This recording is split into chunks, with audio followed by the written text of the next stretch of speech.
Bienvenue dans cette nouvelle émission, le Moment MMA, dédié à l'actualité de notre sport préféré. Vous commencez à en avoir l'habitude.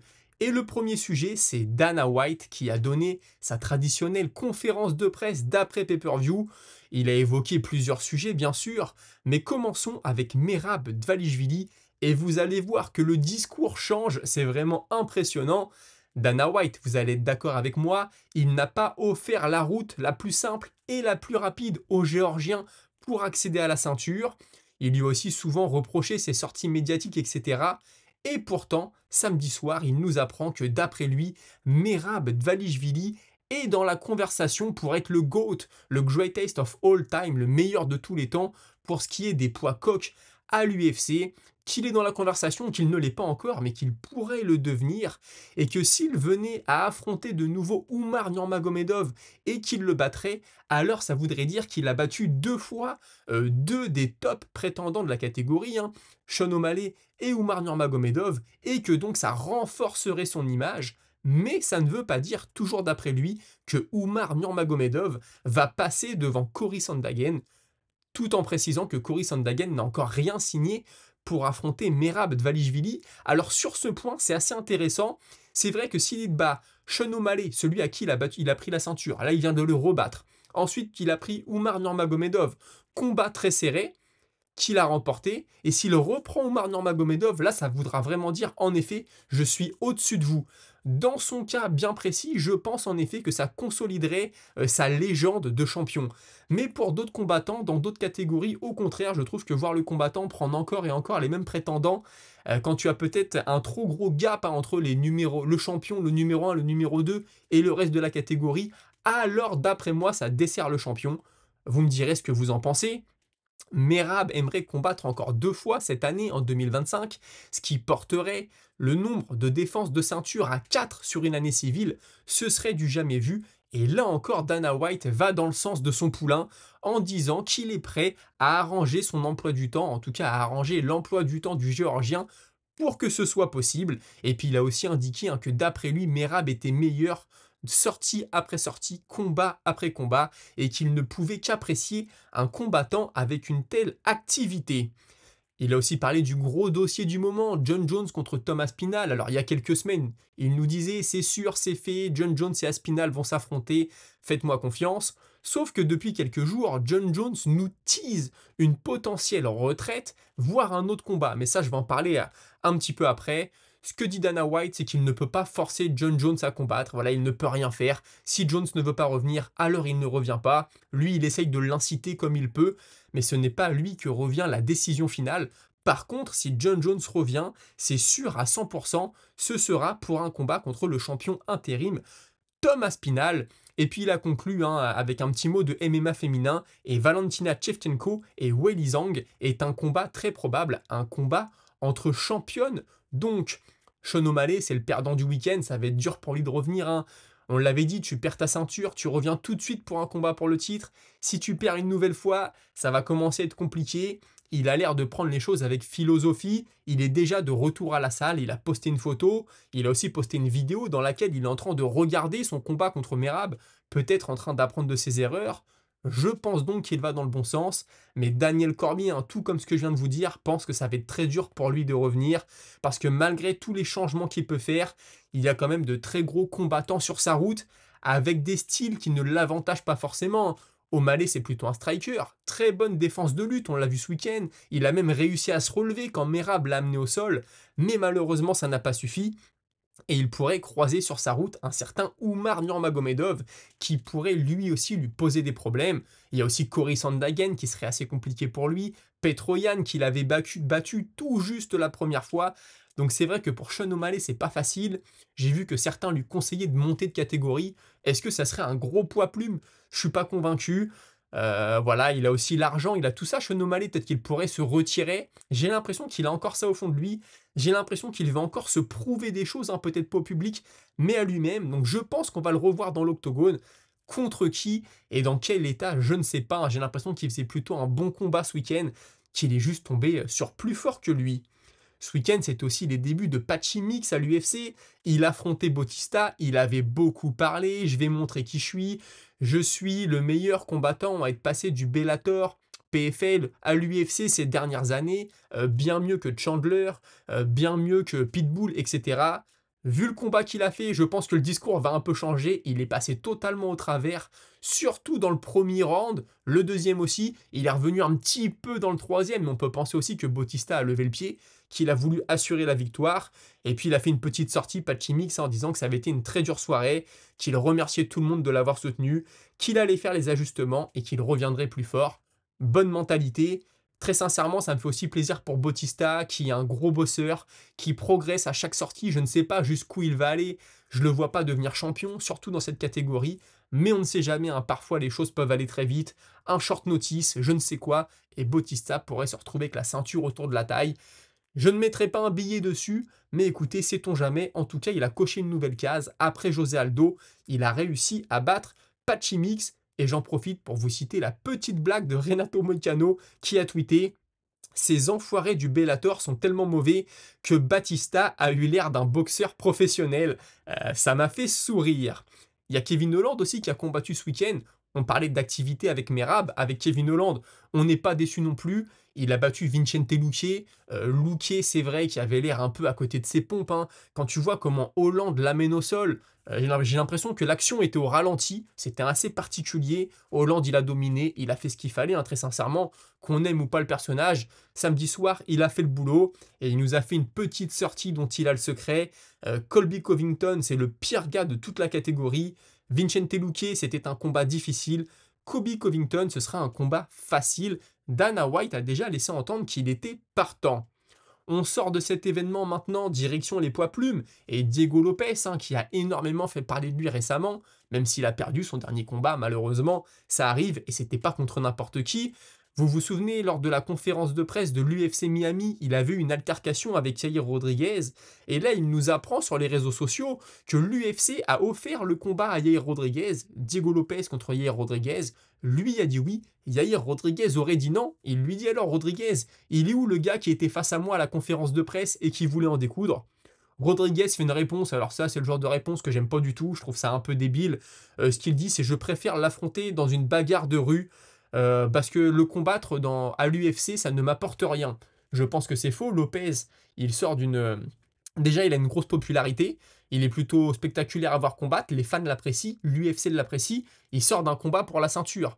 Donc Yair Rodriguez, je pense qu'affronter Lopez, ça serait une façon pour lui de consolider ou de prendre le statut de prétendant numéro un.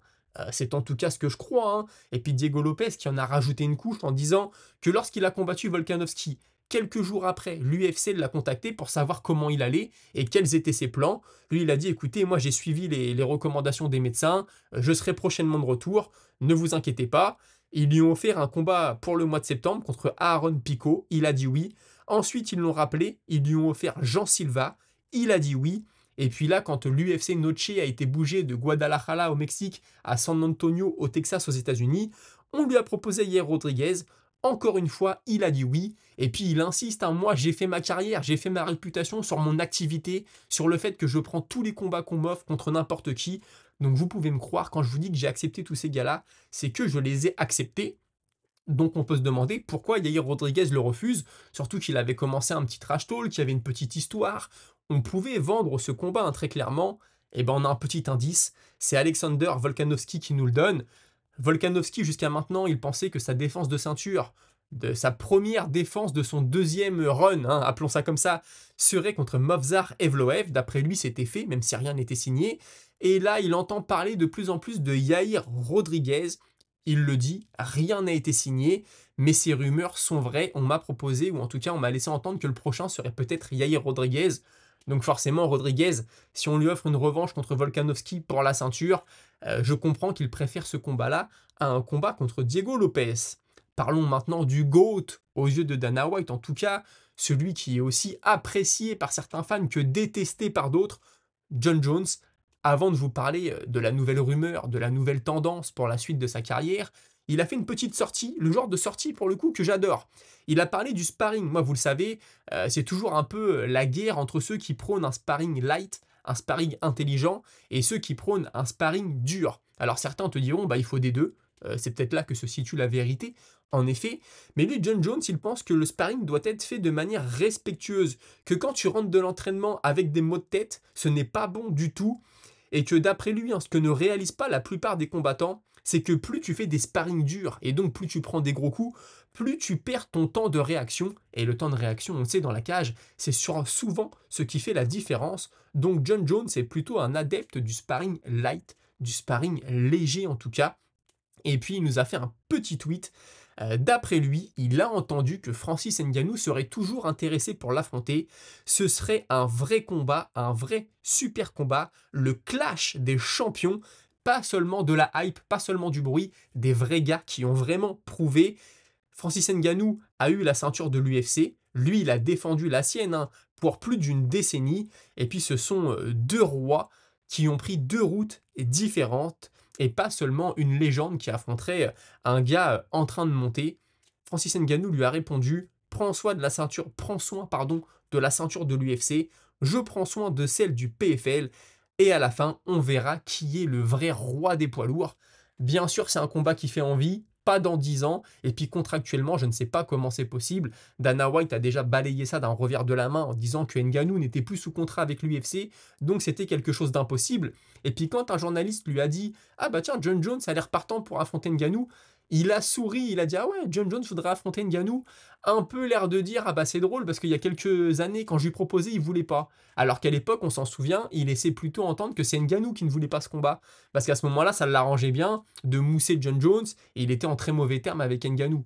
Voilà, Dana White, on commence à le connaître, il sait vendre son business. D'ailleurs, c'est pour ça aussi, je pense qu'il parle de Merab comme un des meilleurs poids coqs de tous les temps, déjà maintenant, parce que c'est son champion actuel. Donc pour lui, c'est bien de dire: il y a un gars qui combat actuellement, vous pouvez acheter ses combats, et en plus, c'est le meilleur de tous les temps.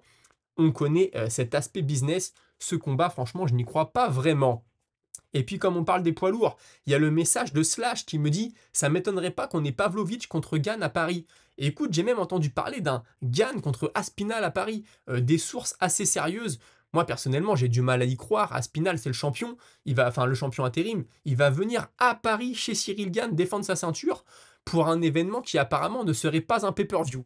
Je trouve ça bizarre, je pense que ta théorie, Slash, Pavlovich contre Gann, me semble un peu plus logique.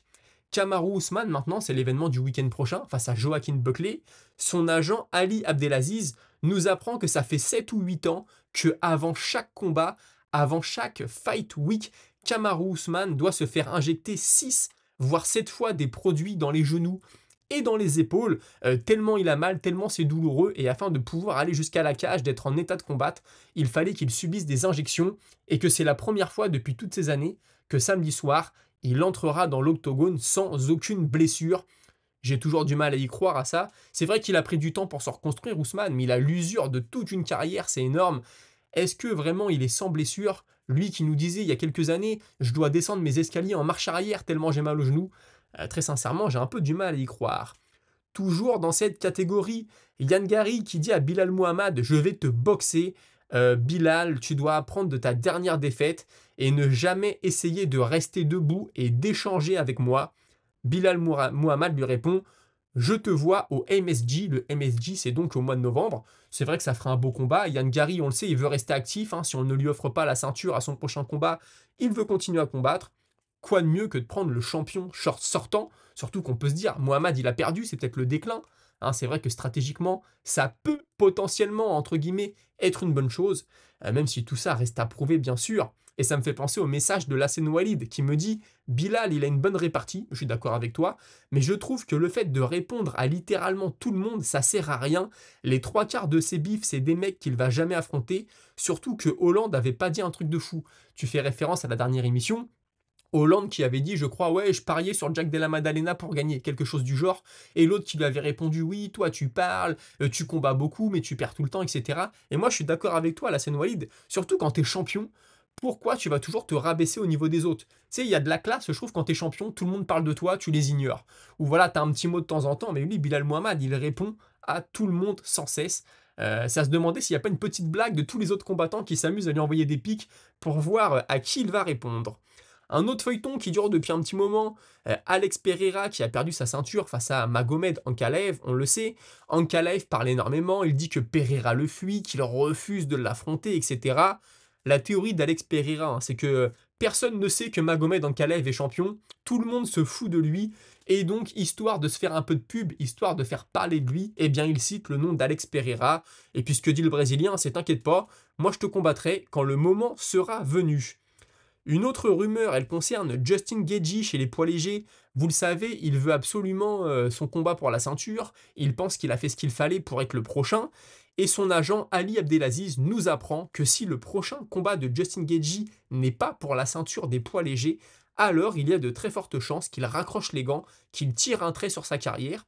C'est quelque chose de possible. Justin Gaethje, il avait déjà fait énormément d'argent avant d'arriver à l'UFC. Il avait pris des tournois à 1 million, je le rappelle. À l'UFC, ça a été gros contrat, ça a été bonus sur bonus. Donc financièrement, il est sécurisé.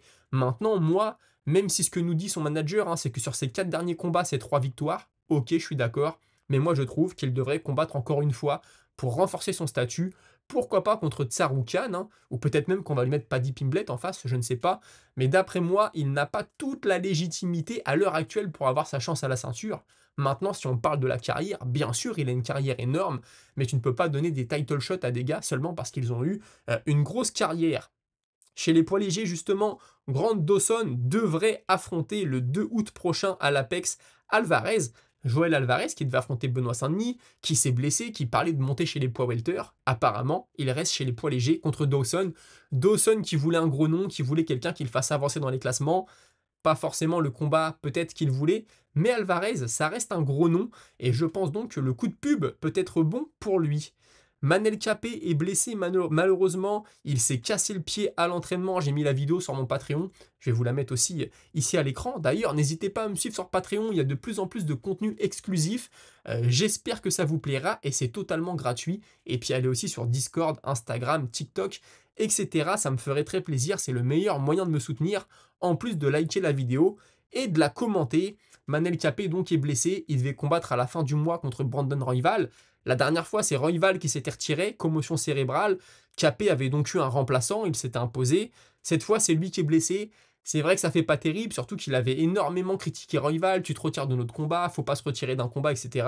Là, le pied cassé, les médecins lui ont dit il faut t'opérer, il faut que tu te concentres sur le fait de te remettre en forme, de soigner ton pied, de te remettre comme il faut. Donc, pas de combat pour Manel Capé. Vous le savez, à l'UFC, là je vais te parler de Jack Della Maddalena. Beaucoup de combattants, beaucoup de journalistes, beaucoup de fans se plaignent de la paye des combattants qui n'est pas assez conséquente. Les combattants ne gagnent pas assez d'argent, surtout en début de carrière, et de plus en plus de combattants, souvent des gars bien classés, voire des champions, disent oui, mais bon, après tout, les gars, ils signent le contrat, ils savent ce qu'ils signent, c'est comme ça, s'ils sont pas contents, ils ont qu'à aller travailler ailleurs. Et là, ce que dit Jack Della Maddalena, c'est qu'en gros, c'est normal que les gars qui arrivent à l'UFC soient pas très bien payés. Déjà, s'ils sont pas contents, ils vont combattre ou ils vont faire un autre travail, ils ont qu'à pas signer le contrat, ils savent pourquoi ils signent, on les force pas. Et puis c'est normal que quand tu es champion ou quand tu es au top de la catégorie, tu gagnes plus que les gars qui sont en dessous, parce que sinon, il n'y aurait aucune source de motivation à vouloir devenir champion. L'UFC se sépare de Kron Gracie. La dernière fois qu'on l'a vu, il s'inclinait dans l'octogone. C'est vrai qu'il n'a pas été, il n'a pas eu le run qu'on pouvait s'attendre. Quand tu es un Gracie, tu arrives à l'UFC, soumission sur soumission. Ça avait bien commencé, puis il y a eu des défaites, puis il y a eu des absences et encore des défaites. Je trouve ce choix de l'UFC assez logique. D'ailleurs, puisqu'on parle de combattants qui quittent l'UFC, etc., vous savez, je vous disais que Bryce Mitchell, qui a battu Kron Gracie justement, va affronter Saïd Nurmagomedov. Faut savoir que Nurmagomedov, il n'est pas de la famille de Khabib, hein. C'est Michael Laffineur qui me le fait remarquer. Il n'est pas de la famille des Khabib et Oumar. Ousmane, donc pour Bryce Mitchell, c'est pas comme s'il affronte le clan Nurmagomedov. Le gars a juste le même nom, c'est vrai que je l'avais pas précisé, puis comment j'avais présenté les choses, ça laissait entendre que c'était la même famille. Je l'avais vu il y a un petit moment déjà qu'il n'était pas de la même famille, j'ai été revérifié pour être sûr. Mais en effet, Saïd Nurmagomedov n'est pas un cousin de Khabib ou d'Oumar, il a juste le même nom de famille. Et on finit avec une triste nouvelle. Ben Askren, ancien combattant de l'UFC, qui a eu son petit moment, voilà, il a eu ses petits combats, surtout ses petites phrases. Il est à l'hôpital, il a une grosse pneumonie. Apparemment, son état n'est vraiment pas bon, donc tous les combattants lui souhaitent le meilleur. Tout le monde prie pour lui, etc. Espérons que les choses se terminent bien. Les amis, c'était tout pour aujourd'hui, c'était le moment MMA. N'hésitez pas à aller sur Patreon pour du contenu exclusif en mode podcast. C'est gratuit, ça me ferait très plaisir, ça ne vous coûte rien. Et on se retrouve très prochainement pour une nouvelle vidéo dédiée à l'actualité du MMA. D'ici là, portez-vous tous très bien.